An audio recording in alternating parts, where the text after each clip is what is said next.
Did you ever try to hide in the bathroom so that you wouldn't lose it with your kids and you would have time to cool down before you explode and regret it later? If you did, then this episode of the Zen Supermom podcast is for you, because that's what we need to talk about. How to find the balance between feeling the pressure, feeling the anger rising, the frustration, resentment, feeling ignored of kids not listening, or the pressure of running late, having to be on time. And then the anger, threatening to overspill and yell at the kids, and so then you're trying not to do that because you don't want to traumatize your kids for life. But then what it seems like the only other option is to try to run away, remove yourself from the situation so that you have the space and time to take a few deep breaths and calm down. Remember those smart parenting techniques that you were learning from some parenting strategies, gentle parenting, conscious parenting, or even asking ChatGPT for advice. It feels like you need to take a moment so that your brain can recover and remember. But if you try to remove yourself, then sometimes the kids just follow. And if they are little, it feels like they perceive it as an abandonment. They feel like, oh, mommy doesn't love me anymore. I need to go and make sure mommy still loves me. And so then they come and like knock on the bathroom door and suddenly everybody needs you. Even if you're trying to pretend like, I need to go to pee, I need the bathroom. You're trying to remove yourself from the situation. You close the door, try to breathe, but then everybody starts knocking on the door like, mama, and there's even bigger drama. And so then it's even more difficult to stay calm and hold it together without yelling, because it's like, when the heck do I take 5 seconds off? When is it going to be my time to relax and just like recover? So what is the healthy middle? What is the way? What could be the practice? Because there is a way, and I did it on myself because I was yelling even when I had only one baby and I started yelling at her. But I've done it since then with moms who have 4 kids, who have crazy hormones, ADHD, who are single moms, divorced, separated, expatriates, coming out of extremely toxic relationships, mom with happy childhood, moms who suffered abuse in childhood.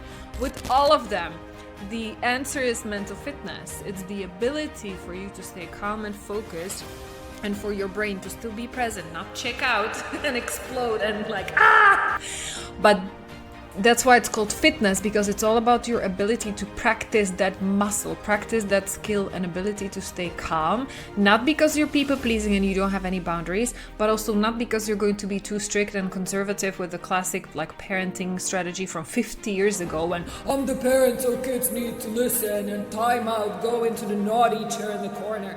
You don't want to do that to your kids. But there is a way how you can train your brain and train your nervous system to stay calm even under extreme pressure, even when you have not slept, you have not eaten, you're exhausted after a long day at work of not seeing your kids and then like feeling like a mamzilla. There is a way, there is a practice. So how could that look like? Who is it for you? What is the first step that you can already do and start with? If you're curious, then meet me inside this episode of the Zen Supermom podcast. Hi Supermom, I'm Alena. I call myself a mommy tantrum specialist because I used to be specialist at yelling at snapping at my daughter whenever it was too much for me. I was too overwhelmed. And then I hated myself for it and I felt terribly guilty. So then I was trying to find a way how not to yell, but then the only other option was to run away from her, which did not work for my daughter, because then she would be even more anxious, even more whining, crying, and even more like trying to grab me to get that reconfirmation, kind of like, Mama, do you still love me even when I broke something or I was not listening to you? Do you still love me? So she needed even more reassurance. And so then when I was already touched out, already like stressed out and everything, and then she was coming at me even more, well, that was a sure way to start yelling anyway. So running away from her didn't work for me either. And this is the situation I'm hearing from so many moms that I have helped since then. Luckily for my daughter, it's like 7 years ago, this situation, this story, or even 8 now. And so I was lucky. All I'm sharing in this podcast and also in my free trainings, it's not because I feel like, hey, look at me, I'm on a pedestal, I'm such a great mom, look what an amazing daughter I have today. None of that. I want you to know I figured it out by total coincidence, and I wish somebody told me back then so that I wouldn't have to torture myself and my daughter for 2 years before I figured it out. But I found out completely by an accident. It was through my actually professional career, because I was working in a business environment. I was a corporate human resources leader. And there was a tool, there was a method that I was working that was developed for managers and leaders and CEOs on how to stay calm under pressure, how to make those like split-second decisions without being worried that they are going to lose millions of dollars or money or break business machines that include thousands of people and their employment. So there's a method that was developed for them, for people under high pressure. And I realized after I became a mom, well, what the heck, actually, like we as moms, this is the most high pressure job in the world because it never ends. It's 24/7 for at least a decade before kids are like more independent and they don't need you every living second of their day, right? So this is when I started adopting this practice, and that's why I love it so much. Because it makes perfect sense. It's brain science. There is no just like count till 10 and take a breath. Like, do it with me right now. Enough talking. Let's do it together. I'm going to invite you to like calm down anything that you have in your brain. Just focus on listening. What is the furthest sound you can hear right now? Furthest away from you. Take a moment and notice. Just observe. And then what is the sound that's the closest you can hear? Maybe it will be my voice. Maybe it's something else that's even closer.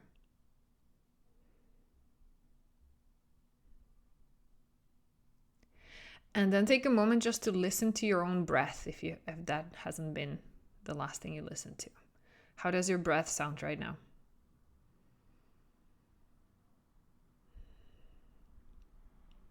Great. Now come back to me and notice how are you feeling now? If you were able to do this little exercise, how did that go for you? Notice. These were just few seconds, but what did it do for you? And I'm not looking for answers like, oh my gosh, you saved my life. I feel so relaxed now. And this is the answer to all my questions and prayers. Like, let's not be ridiculous. But this is the first step. This is just the first like sneak peek into how your nervous system works. Because you tell me, how is your brain usually wired to work? If you're anything like me and the women I work with, there's a constant noise in the head, right? All the stories about what I need to do now, what I need to do next, and then like 30 steps ahead. What is the shopping list? What is the to-do list? What are all the things that annoy you? What are all the things why you're not feeling good today and why my life sucks right now? And there's just like constant stories on a replay, and it's like auto loop. It's like as if you would give your phone to your kid and Spotify and they put one song on loop and it plays for hours and hours and hours. Isn't that how it sounds in your brain? Don't you already know so well all those stories that run on auto loop in your head? Right? This is what was happening to you. Maybe it's to me. Maybe it's not happening to you right now. Congratulations. That's perfect. That's amazing. Well done. Enjoy your life.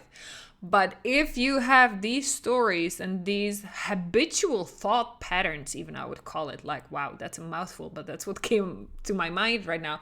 Because those are habits on how your brain is used to, where your brain is used to go, or used to go to. And so what that little thing that we just did together, that little practice, what that did is it stopped the noise. Did it stop the noise for at least a second? Maybe there were still thoughts coming to your mind, but when I told you to look or focus for what you can hear, the furthest away or the closest, or your breath, what happened with your brain, with your nervous system? Maybe it went to judging me and like, what the hell is this lady doing? What is going to come next? Is she going to try to sell me into something? Right? Maybe there were stories still in your brain. But what did it do with your overall level of your nervous system? Just the first sneak peek, because this is what I love the most about the mental fitness practice, really. It's a practice, so it has to be done repeatedly. with the nervous system, but it is something that my hyperachiever, like part of me, my brain, loved doing because it was something that was giving me focus. It was something that gave me the path that there is actually something that is in my power. It is something specific. It is something with like clear instructions that I can follow. Easy enough. It doesn't take much time.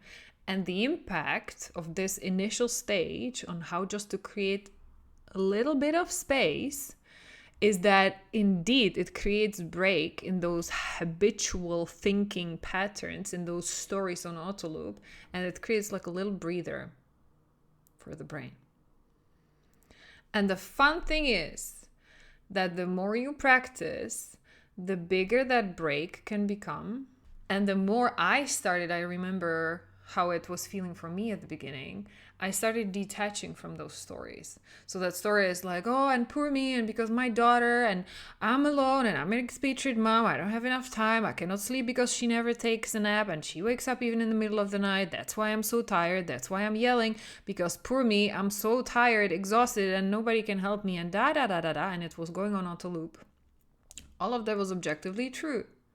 But was that helping me to feel better as a mom? Was that helping me in becoming like more patient and more calm, or even having more fun and not feeling like I have to survive my daughter's childhood, but I could actually enjoy it? Of course it was not helping. But once I started practicing mental fitness, once I started creating these tiny little breaks in my head where I managed to stop these loops of stories, it's as if I created a little more distance from it. And the more I practiced, the more distance I could create, the longer the breaks were in what my brain was focusing on. And the more I felt I was getting more power over that story. I felt like I could start seeing things from a different perspective. And this is what gave me the most benefit. Because getting the distance, once I got to the level where I practiced enough, it stopped being about me, like poor me, and I don't have, and I am missing, and my needs are being met, and I feel terrible, and I feel guilty, which was all about me. And I was able, when I settled my nervous system enough, I was able to start seeing, well, yeah. But then also I'm curious, how is my daughter feeling right now? No longer from the perspective of the people pleaser who felt responsible for making her happy and who felt like I needed to self-sacrifice in order to make her happier, but from a curiosity. I started being curious, like I wonder, so if she's coming after me and if she's being so desperate and she's having a tantrum at this point, which of her needs are not being met? What is she trying to communicate? Because I knew from those smart parenting techniques that kids are supposed to start saying no at about 2 years old. They're supposed to start like pushing for more independence when they're between 3 and 4, like try to zip up their jacket and put on the shoes even if it takes half an hour, and it's like so frustrating. My logical brain knew it, but whenever my nervous system got so upset, so dysregulated, and I was so much in my head, and it was all about me, and my boundaries are being crossed, and I am the one who cannot get calm, then I could not see my daughter. In that moment, I felt like I'm the biggest victim. I'm the one who's suffering most. I'm the one who's like, the harm is being done to me. And even though illogically in those moments, it even felt like my daughter is doing it on purpose. That's how it felt. So of course, then in that moment, any empathy shut down, right? So in that moment, I could not be curious about what's going on for my daughter because I felt like she's the reason for it. So there was a part of me who was accusing her that she's the cause. And that's what I see as such a big pattern, and zero judgment. I'm not judging anybody because I just explained to you that's how I felt. But I see I'm not alone. That's why there's such a boom in the parenting industry for the last 10 years. There are so many courses for parents, and now even there are courses for kids, like nervous system activation, brain exercises, nervous system regulation for kids. Because there are lots of parents who feel like it's the kid's fault, and logically it sounds like that's the easiest first place to go to, because if the kids would just listen more, if they would ignore me less, if my daughter would be faster and I would not need to explain to her 10 times what I need her to do, and she would do it immediately, she would drop what she's doing and she would start listening and doing exactly what I'm saying, then I would not have to yell, then I would not have to feel so stressed out, then I would not have to feel so resentful and frustrated. So it's easy to blame the child. And that's why you have such a plethora, such a huge, unbelievably, like, I don't think it has ever been seen in the history of humankind, the number of parenting courses, the number of parenting books who are trying to tell you how to manipulate your child into obedience. What are the right words and sentences? And what is the right logic on how you can like sneak into their mind and make them listen to you? Like, there has never been such a huge boom in parenting industry as it is today. But at the same time, there has never been such a huge amount of moms who are burning out, who are yelling at their kids, who are finally not afraid to talk about it and ask for help, because we can see this, it's not it's not the kids. If it was just about learning few more parenting tips and getting more parenting advice on how to do it better than your parents did, you would not be screwed up. You would not be listening to my podcast. You would be already happily in your ever after, sailing in the sunset, hugging your kids and feeling like the luckiest person in the world because your dreams came true and you feel so blessed as a mama 24/7. But you're not. And it's not your fault. It's not the fault of your child, and it's not the fault of parenting courses or books that are not working. They are. But they all are ignoring the one step that needs to come before anything else. And that's, it's not about the child. It's not about focusing on the child. You need to be calm first. Your nervous system needs to be regulated first, not a fake calm when you're feeling the anger, but you're trying to zip it up because you don't want to traumatize your child by yelling at them. You need to know how to regulate yourself. You need to know how to manage your own stress and pressure and those inner stories on auto loop that are causing and making it worse before you can apply any of these parenting scripts or take the advice of your ChatGPT. This is the step 0 that nobody talks about, and it's all about you. So please hear me when I say I'm not doing this to point finger and say, it's your fault, mama. That's not what I'm saying. But I'm saying this is the part that you've been missing, and that's why you've been struggling so much. That's why you've been spending hours every night scrolling through Instagram and finding like, well, who is the perfect parenting coach? Who has, just like me, who has 4 kids and she's enjoying it and she's showing such beautiful reels on Instagram about how amazing her kids are now. Like, stop it. How long have you been doing that? How much time have you already wasted looking for the best like method or for the best expert on parenting? How many years have you already spent like reading books and trying to write down scripts and put post-it notes on your fridge so that you can see it when your kids make you mad because they spilled milk or they start fighting during the breakfast? How many post-it notes with parenting scripts did you already stick on your fridge door? How is that working for you? Right? Before you are able to apply any of that smart and amazing parenting advice, step 0 is looking to your ability to stay calm.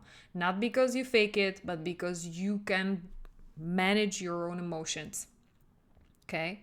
And that's where the mental fitness comes in, because it is a practice. Unlike fitness, like physical fitness, when you have to go and train for hours before you see any result, the advantage is that it takes few seconds at a time. And that's what the exercise we like did, tiny little thing, few seconds, that it's what it was meant to show you. That it's only a few seconds. You can do that at any time, any place, even when your kids are around. You don't have to leave the room, because there are not always situations where you can leave the room or you have the time to leave the room to calm down. You need to learn how to calm down in the moment.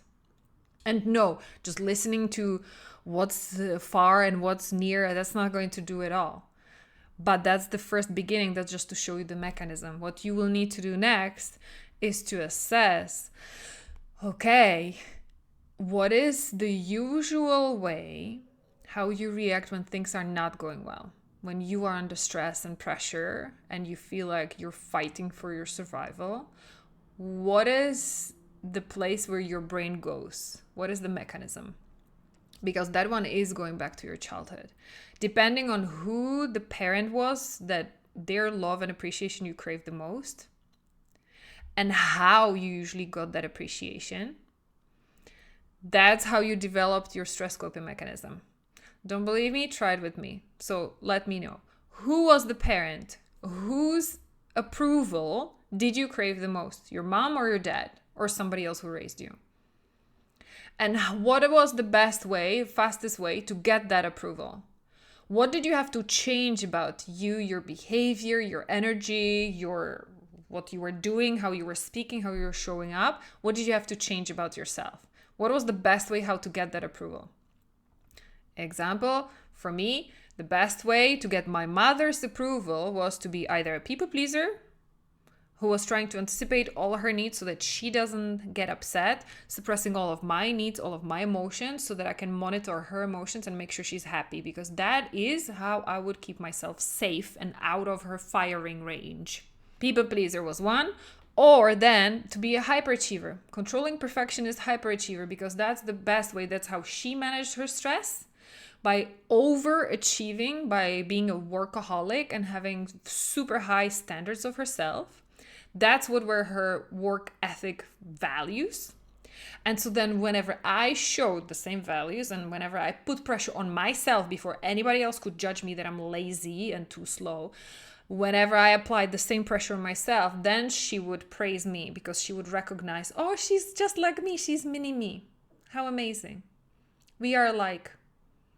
And then she would show me affection. Subconsciously, she was not trying to screw me up. She was just doing what she was taught to do when she was little, right? That's why it's generational, right? But this is what I realized. So whenever I would get stressed, this is where my brain would go. My brain would try to assess the risks of the situation. I would completely cross all of my boundaries. I would go get out of my way to make other people happy.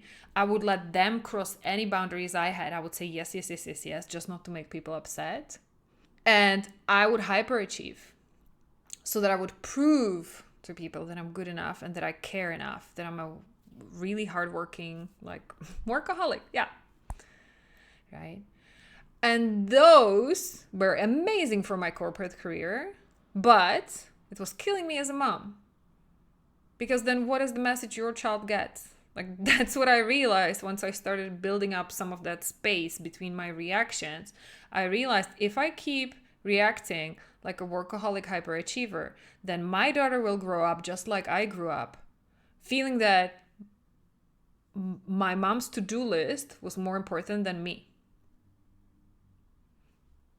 Because she was getting more satisfaction out of getting things done rather than dropping it down and spending some not doing anything time with me. Or that she would spend time with me, but only after everything was done. Because otherwise then she wouldn't feel safe. She would feel like people will judge her if the kitchen is not sparkling clean so that we could eat from the floor. That was the saying. It's so clean you could eat from the floor. That was the standard. Right? And my mom felt that if she would put us, her kids, before that, her to-do list, her feeling safe that she is good enough because she could tick off all of these boxes of expectations of other people, then for her it would not be safe. Because then she would be vulnerable for being judged by other people, especially her parents. So that's what I realized was underneath my perfectionism, hyperachieving, and that's what was undermining me, all of my efforts of being a great mom, because I was doing the same. I was putting my to-do list and everything I needed to feel safe and not judged by other people, I was putting that up front before my daughter. Yeah. And that's why I was so upset whenever she was too slow or she was too messy, because it felt like a personal attack, sabotaging, hijacking my goals, sabotaging my need to feel good enough, and my insecurity and me feeling not safe if I was too vulnerable and other people would judge me. Does that make sense? So there will be some of you listening to me, like maybe you're listening to me and thinking like, yeah, exactly, I get you, because hyperachiever, perfecting, controlling, people pleaser, that's exactly what I am. And then there will be, you might be one of those who will be like, no, that's not me, because you have other patterns. There are people who have avoidant patterns, who's like, yeah, cutting it off. I don't even like, it's probably not you, because those people left. Most likely they already get too triggered. There are people who are completely shutting down and numbing down all the emotions. They feel frustrated, they feel scared, they feel judged, they feel not good enough, and so then they shut down. And maybe it's not you, maybe it's your partner. That would be typical, that's generational trauma, especially for men. I'm not making any like gender stereotypes or like discrimination here, but that's how most of the men were raised, especially like 30, 40, 50 years ago. That men should not feel any weak emotions, that they should plow through and they should push through and on their own without asking questions, without asking any help. They should just figure it out, be the strong guy so that everybody can lean on you. So when it becomes too much, they go into shutdown. And they start using escape ways, how to make themselves feel better. By the way, women, we have the same. We also use escape. Anybody emotional eating? Yes, are you eating your emotions? Or any shopping therapy, as it is called? Like making yourself feel good by buying things and getting a high of the new stuff. Yeah. Food, alcohol, drugs, gaming, sex. Then when it's not taken into when it's not taken care of, then it can go even into self-harm and worse forms of escaping and making yourself feel either forget and numb when the emotions are too high, or then the opposite, when you're not feeling enough because you have been shut down for most of your life from your emotions. You lived in your head, then you're trying to feel something. So then there's the adrenaline junkies, right? People who are just like, that's the best way for me to feel anything. So why I'm going, it might look like I'm going all over the place, but where I'm trying to point you is getting more curious about what are your patterns. What do you typically do when you feel stressed? Where does your brain go? And what is your automated reaction? What do you say to yourself, or what do you say to people who you might blame for it? And what do you feel like doing? What does your body crave in that moment so that you would go back into what is your way of de-stressing? Right? That's why it doesn't work. People who stop eating junk food or who want to stop smoking, it's not enough. It will leave a gap. You need a replacement therapy, but not just in terms of the chemical, the biology replacement of the drug you crave. That's why such a huge part of any, even like a weight loss program or anything, it's the psychology of it. It's the skills that your nervous system never learned. Not in your childhood, not in your adulthood. You never learned how to take care of yourself in a healthy way. And this goes beyond self-care and resting in a bubble bath and relaxing. It's about how do you learn to navigate stressful situations when you're under a lot of pressure, so that not only you don't drop that pressure on your kids and you don't make them the target and the culprit, like the reason why you're losing it, but also so that you become a healthy role model. Because this is what I wanted for my daughter. I wanted her to see perfectly imperfect, not making like a showcase of me, but I wanted her to see how we handle pressure, so that one day when she grows up, she's not a victim of stressful life and motherhood, right? So this is what mental fitness is about. It's been always part of the of the Zen Supermom program that we are doing with moms. I'm just doing this episode now because I see there's more need for it than ever with that boom of parenting programs, and there are so many people who are getting even more confused than ever because they're just like, I've been doing so much and none of this is working. So what the heck is wrong with me or with my kids? Nothing. And I'm just playing with the idea, actually, and that's why I wanted to share this with you, just like thinking out loud. I'm playing with the idea of creating a specific track for this, for people who want to practice mental fitness, who want to go deeper, and who want to grow that ability to actually stay calm, but not because they're faking or pretending, but stay calm because they can take care of their own nervous system and feel more than good enough and safe to stay in that present moment so that our kids can learn that from us. Okay, so if that's something you're interested in, just like comment or DM, email us whenever you see this podcast, because I'm going to be putting a small beta group that will be limited in seats. It will be limited in time. It will be about 6 weeks long, short, I should say, because the science, the neuroscience behind it is proven that it's working in less than 6 weeks. And so I'm just like, yeah, this is basically me calling out like, hey, you want to do this together? Then let's do it together. Because I've always done it as part of bigger programs that included like one-on-ones for people who were traumatized in their childhood and all this heavy stuff. But I know there are lots of moms just like me who had a happy childhood and who are just like, hey, I just need this little piece to figure this out, and I want to do it fast, and I want to do it as a self-study. I don't need any like group calls or one-on-ones. Let me just get on it and start practicing. So I'm designing it. I'm finding ways how we could make that happen soon. So if you would want that, then just reach out and let me know. Because this, and it has proven years and years all over again, by the way, because the first mental fitness episode of this Zen Supermom podcast, I published it in February 2023, so more than 3 years ago. It's working, right?